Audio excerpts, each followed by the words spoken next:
going to be about everything you need to know before or at birth of your baby about breastfeeding. So what I would like you to do is create a plan, a breastfeeding plan, just like you typically have a labor plan. You want to have a breastfeeding plan. And what I'll do is I will create or show you in a picture, or if I can find a document somehow, I will link you to one so that you can just fill in the information. Because basically you just want to, if you have everything written in a plan, and you probably can even Google them and find ones out there that you can just, fill in, or just making your own. But basically you want to have something that lets the nurses know and the doctors know what exactly you want in order to help you succeed with your breastfeeding.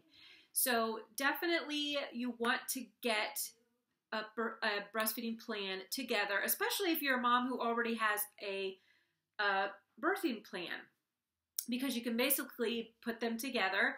And a lot of times birthing plans will have the information with the breastfeeding. So this video is going to be basically about all the tips you need to know to get you through those first 2 weeks with the baby, that first month, and just remembering that your milk supply is established by about 4 weeks, 4 to 6 weeks. So how well you do from the beginning, like that first 2 weeks, is really that's the most crucial to your milk storage. Because every time that baby breastfeeds, even though your milk may not even have increased, so day 1 and day 2, day 3, just depending on when your milk increases, the baby, the more they suck, the more receptors that are being laid in your breast. And those receptors are, just think of them like tanks, or like storage places, because the more you have of those, the more places for your milk to be stored, which means the larger capacity of milk you'll be able to hold. And also it can determine sometimes, not necessarily the first few weeks, but later down the line, it can determine how often your baby eats by how much they can get at a feeding. So let's say you can only your breast can only hold about 2.5 ounces, and then your baby, needs 3 per ounce, per breast or whatever, which typically that's not. But let's just say, that's the case. You would have to feed the baby more often in order to compensate. So if you get that baby breastfeeding a lot in those first 2 weeks, really that first week, then you're laying those receptors. And by 4 weeks, you've established your milk supply. And there is some information out there where they say that if you, after a month, if you pump first thing in the morning, you will be able to see the capacity of your breast, like how much your breast can hold. Now, that doesn't mean that you're going to completely empty the breast, but it kind of gives you an idea. Because if, let's say, that morning you pump and you get 2 ounces out of one and 1 ounce out of the other, that's 3 ounces. That's pretty good. Some moms can pump 8 ounces total, and that tells you that you have a good capacity, and that's all you really need to do by that 4-week mark, is you got to build that capacity. So I am going to basically give you some tips that I took off of Mayo Clinic, and I have all these little tips in my head. I don't want to miss things. I wanted to make sure that I had something to follow so that I don't miss anything, and that you guys get the best information that you can get, on this video, because I want you to be able to watch this video before you have the baby or right after you've had the baby, and kind of have an idea of what to expect. So that's what my purpose of this video is. So this video may be more than one part, probably will be a part 1, part 2, and it probably will be a longer video. So it's just because there's so much information, and yet I want to minimize it too, because I don't want to overwhelm you. So let's go ahead and get started. So it's always important to understand the benefits of breastfeeding. Now, I'm not going to go into all the benefits of breastfeeding. You can Google it, but I'm sure you've heard it already. You already know that breast milk contains everything that the baby needs in the right balance. So getting your baby started with breast milk is the best thing you can do for your baby. Now, if your decision is not to breastfeed, maybe you just want to breastfeed in the hospital, or maybe you just plan on breastfeeding for a few weeks, or you're just going to see how it goes. Making that choice to breastfeed is really, really commendable, and that's the first thing that you should do is pat yourself on the back, because it's not easy, and it's going to be a challenge for you and the baby, or it could just go really smoothly, but it's still something that you deserve to be commended for, because you're really doing a great thing for your baby. So watching videos, reading about breastfeeding is not the same as actual breastfeeding. So your circumstances could be different from another person's. It probably will be different from another person's. You are going to have a lot of opinions, and that's probably one of the first things I want to warn you about. When you have the baby and you say you're going to breastfeed, you typically, let's just talk about one 24-hour day in the hospital. How many nurses are going to come in and techs are going to come in and see you? And now you multiply that by 2 or 3 days, or even more if you have a C-section. That's how many opinions you're going to get. So, and then you're not even adding family members and, everybody that finds out you're breastfeeding. They're going to give you their ideas and their experiences or their tips. So you're going to hear a lot. I want you to go through the information and just stick with what you are going to do, and try to shuffle through all the tips you get to pick out things that are going to support what you already plan on doing. And try not to let it discourage you or overwhelm you. You will typically have a lactation consultant. Some hospitals don't have them, but a lot of them do. And if you're planning to breastfeed in a baby-friendly hospital, then they usually have everything set up to help you succeed with breastfeeding. But if you're in a hospital that doesn't, then you want to make sure you reach out for a lactation consultant. If they don't have one, you want to find out. They usually will have some type of information to give you. And if you don't even then, contact the La Leche League and get a number right away, so that, find out this information before you have the baby, so that you know exactly who to call when you have questions and you need help. So try to get that information right away. And like I said, I will try to put some information below that maybe you can print out and use. I'll see what I can do about that. A lot of times, nurses, lactation consultants especially, can help you to make sure the baby's latching correctly on that first day. Babies that latch incorrectly will not pull enough milk out of the breast, which then leaves you with breasts that aren't empty. And you need your breast to be empty in order for the body to make more and to continue to make more. A baby breastfeeding on an empty breast is a great thing, because it's telling the body we need more, and then it continues to make more. So if you don't empty the breast, then the milk sits there and the body thinks it didn't need it, so it stops making it. So it's really, really important to make sure the baby's latched correctly. So if there's somebody there that can help you, get that help to make sure the baby's latched correctly. If you don't have somebody there, just think of it. I actually have a picture of it here. I don't know if you can really see it. I'll try to pull it a little closer for you. So there, as you can see, the baby on the first picture there, the breast does not actually touch the nose. So when you're looking at the nose, you'll see that there's just a space in between the nose and the breast, and you'll see the baby's mouth is open very wide. You should be able to see the top lip, but you might not be able to see the bottom lip, and that's fine. But you want the breast to be like this. And again, I'll post some pictures.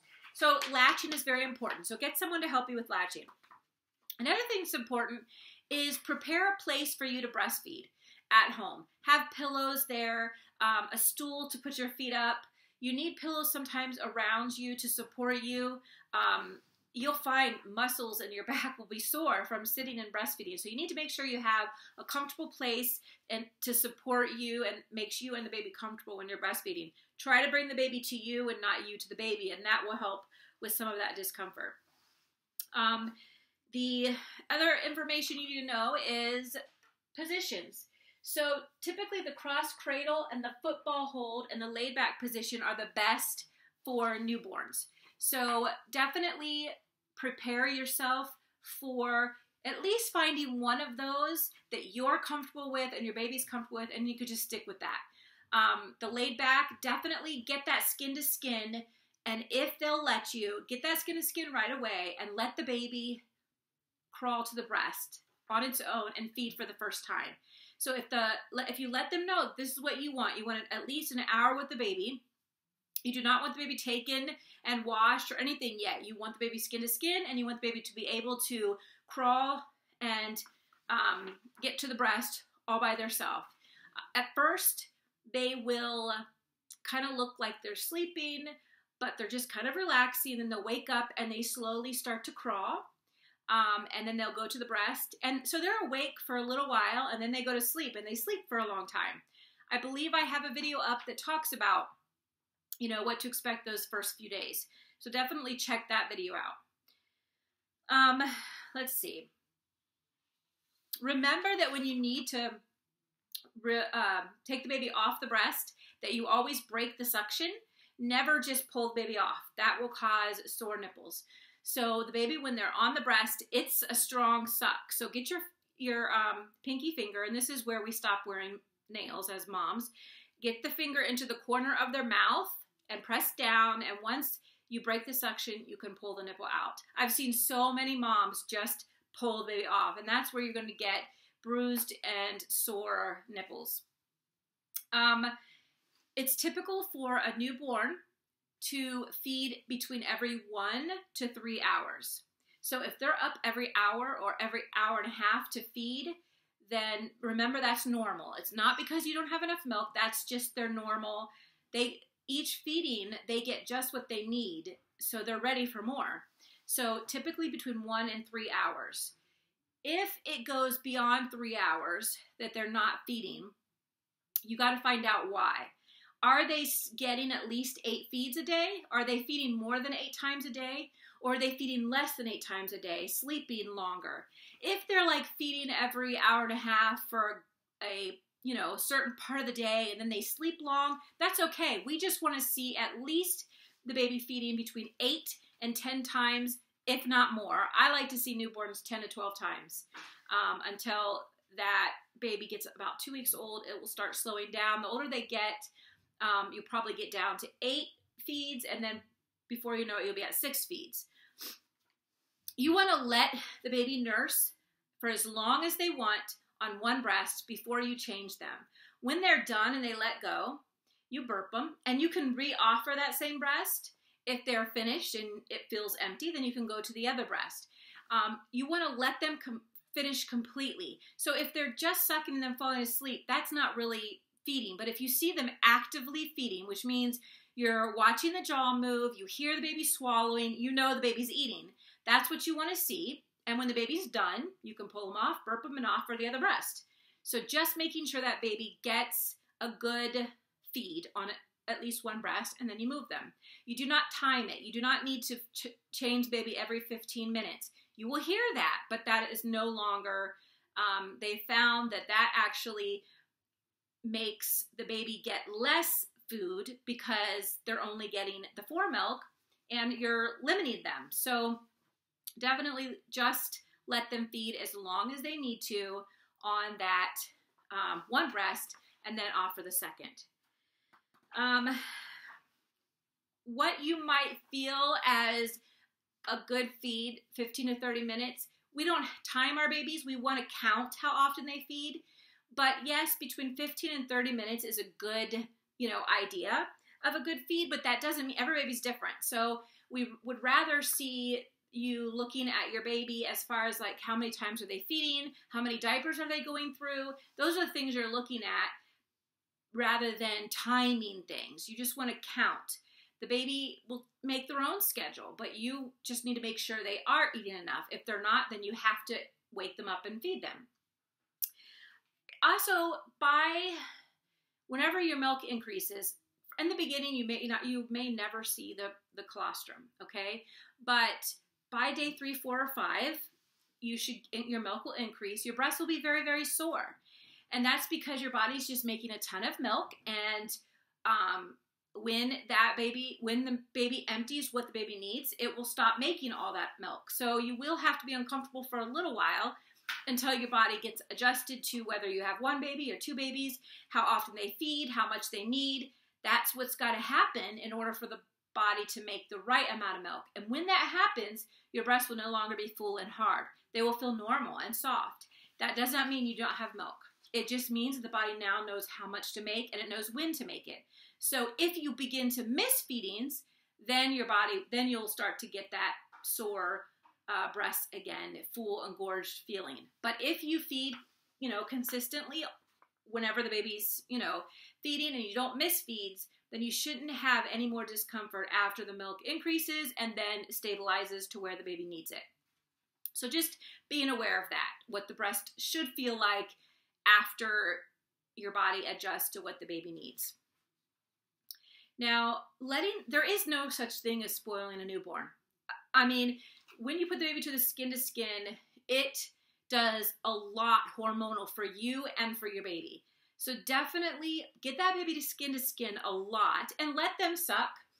The more they suck, the more practice they're getting, the better you and the baby are going to get, and the better supply you're going to have. So if that's what they want to do and you can let them.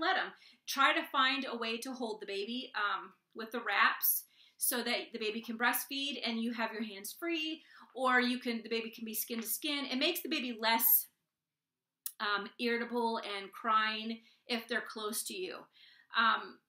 Again, you're not spoiling them. They need it, and there'll be times when you'll lay them down and you'll have to go do something, and you'll do that. But when you can, you will keep that baby close to you. So just remember that babies usually are pretty good that first, few hours after birth. I forget how many. I think they say like an hour or 2 hours after birth, the baby is kind of awake and looking around and will crawl to the breast and latch without you doing anything. But after that, they sleep a lot. And during that time, you want to rest up, because on day 2, they wake up and it's going to be nothing but crying for a couple days. And that's not because the baby doesn't have enough milk. It's just the baby's learning. It's all new. They're overstimulated. And if you keep them skin to skin, if you can wrap them during that time period, you're going to have less of that. The more you hold the baby or get someone else to hold the baby, the less irritableness and crying the baby will have on that day 2. So get through that day 2, and a lot of times day 2 goes from like one day to the next day, so it can seem like more than that. But once you get past that and your milk supply gets stabilized, it will get easier. It will be a little bit tough in the beginning. Although some babies do great, not all babies do. And it is something they have to learn. So just remember, practice makes perfect. So just keep on and don't give up. Let's see. The American Academy of Pediatrics recommends no pacifier use for at least 2 weeks before, I think they actually recommend a month.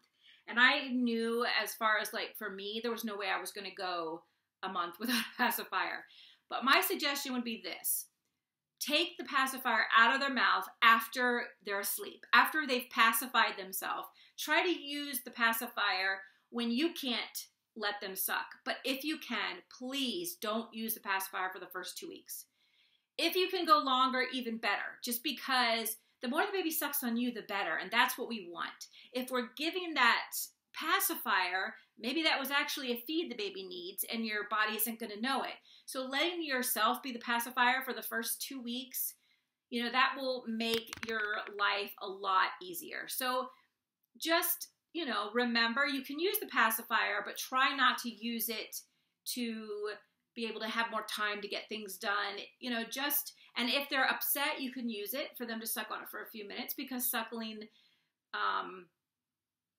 it calms them, but then take it out. Don't let them sit and suck on it for the whole time they're sleeping, because then when you try to put them on the breast, they struggle, and then they're not happy. So just avoid it if you can. And I use pacifiers, so I'm not saying you don't use them. Just try not to use them for at least 2 weeks. If you can go longer, go longer. When the baby starts breastfeeding, you will feel a letdown. Every mom describes it differently. It can feel like pins and needles. It's just like a sensation. And also breastfeeding, nursing some women say it makes all of a sudden they feel exhausted. And it's the hormone. There's a hormone that releases when the baby sucks to make you relaxed.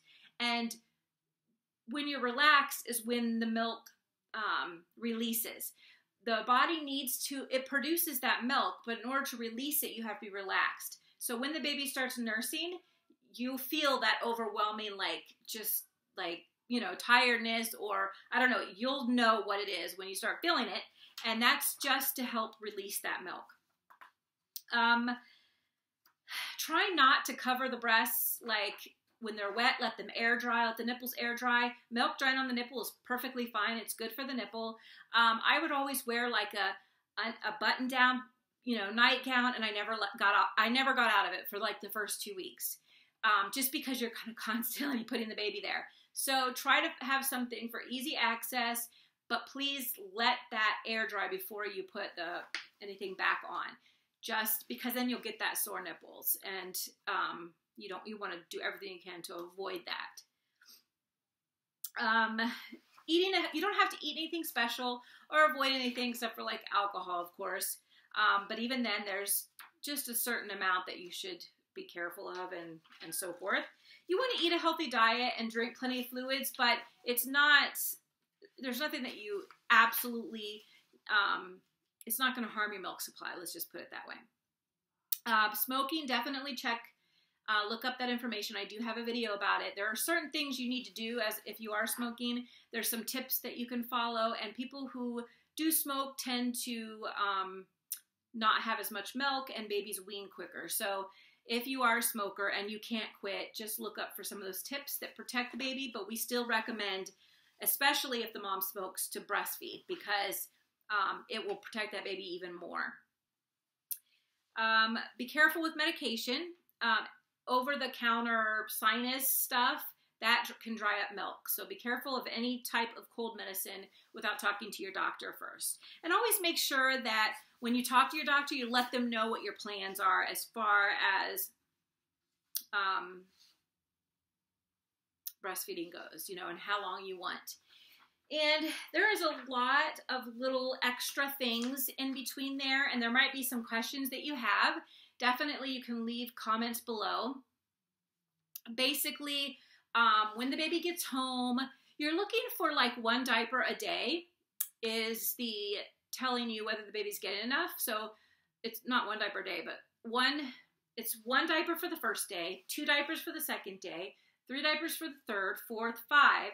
But by the time the baby gets to 6 days old, you're just looking for 6 wet diapers after that. 2 or 3 of those diapers would be stool. So you're looking for 6 wet diapers a day or more. And if you feel you don't have enough milk, just count your diapers, because that will be what tells you how much baby's getting. And if the diaper output isn't good, then you know you need to do something, change something. Is the baby sleeping and not feeding well enough? Then just get help, email me, contact your if you have somebody, your support there, definitely get it. And definitely make use of them there at the hospital. A lot of the maternity nurses can help you with the breastfeeding part of it. They're experienced a little bit with it. So you can, before you leave, get their expertise. See if the baby's latched correctly, But like I said, you're going to get a lot of different, people's opinions. So try to study what you need to know, and then just cipher through what's important and what will work for you. So pretty much that's all I'm going to talk about. I think that the most important things is just being ready, relaxed, and plan on that 1 month of just you and the baby. If it's not practical and you have to work or go to school or whatever, just take as much time as you can to spend with your baby. If you need to increase milk supply, I have a video on that. Check it out. If you subscribe, you'll get continuous videos. You'll be able to check out some of my other videos, and you'll be able to see when I post, and you'll be able to see the different topics that I have for breastfeeding. And if you need information on a specific topic, comment or email me, and I can be sure to make a video on it. So thank you guys for watching, and I apologize for the long 25-minute video, but it's a lot of information that I want to make sure that you get and you feel ready when you go home to start this breastfeeding relationship. So again, thank you so much for watching. Please subscribe for continuing updates on the videos, and you guys have a great day. Congratulations on the baby, and I will talk to you or see you again in my next video. Bye.